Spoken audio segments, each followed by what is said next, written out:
नमस्कार साथी सब, अखन अहाँ सब सुन रहल छी अधूरी प्रेम कहानी जे हफ्ता के 2 दिन मात्र सुनला मिलत Maithili star entertainment YouTube channel के माध्यम से।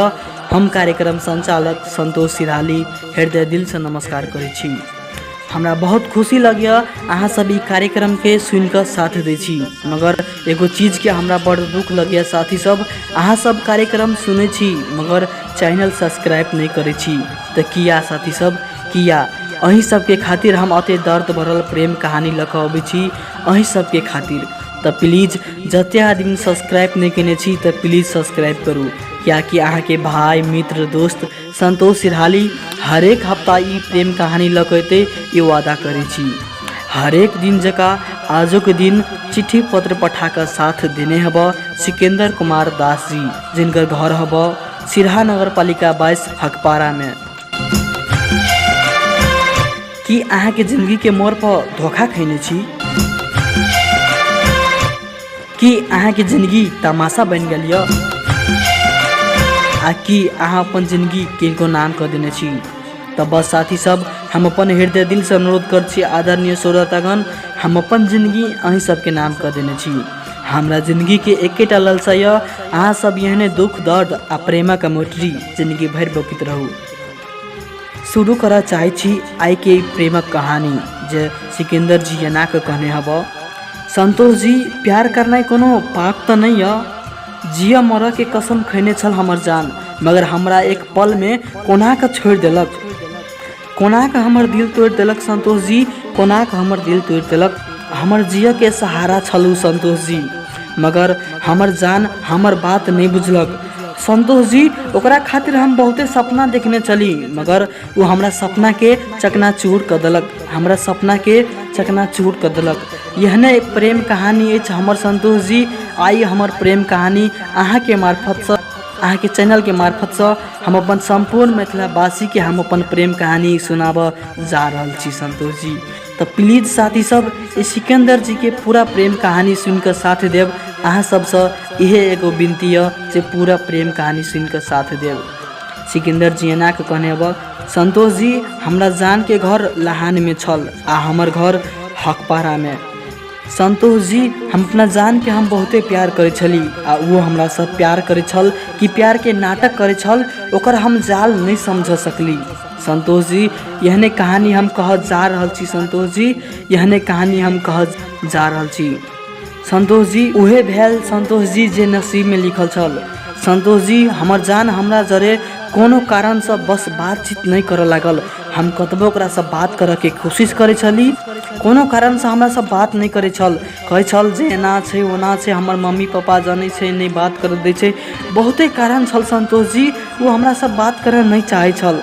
वो हमर जान जे हम संतोष जी अहाँ के कह चाहे छी, संपूर्ण मिथिलावासी के हम कह चाहे छी, वो जान जे छल जे हमरे भाभी के बहिन छल संतोष जी, वो हमरे भाभी के बहिन छल।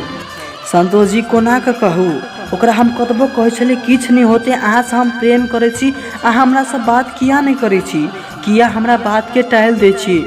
मगर कुछो नहीं कुछो कारण बता के संतोष जी वो हमरा से बात नहीं करे छल। संतोष जी, यहने बात के घुमाबते घुमाबते वो हमरा अचानक ब्लॉक कर दिलक, हमरा से पूरा कांटेक्ट हटा लेलक। संतोष जी, पूरा कांटेक्ट हटा लेलक। हम की करूँ नहीं करूँ हमरा किछ नहीं समझ में आवे छल संतोष जी। कतबो ओकरा से कोनो माध्यम से हम कांटेक्ट करे के कोशिश कैली तो वो हमरा बात के जवाब नहीं दे छल, या कि कोनो चीज कहे छली तो हमरा बात के केयर नहीं करे छल संतोष जी, केयर नहीं करे छल। हमरा किछ दिन बाद पता लगल जे हमरे गांव के लड़का से वो प्रेम करिय। हे भगवान! संतोष जी, ई बात सुनकर हमरा दिल में आग लग गल। हमरा छोड़ कर हमर जान हमरे गांव के लड़का से केना प्रेम करिय?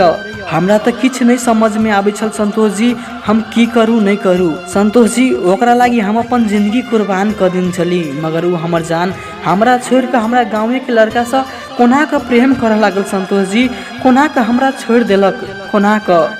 किछ दिन के बाद हमरा पता लागल जे वो लड़का के हब जे हमर जान हमरा छोड़ कर वो ओकरा पसंद कर देलक, वो लड़का के हब।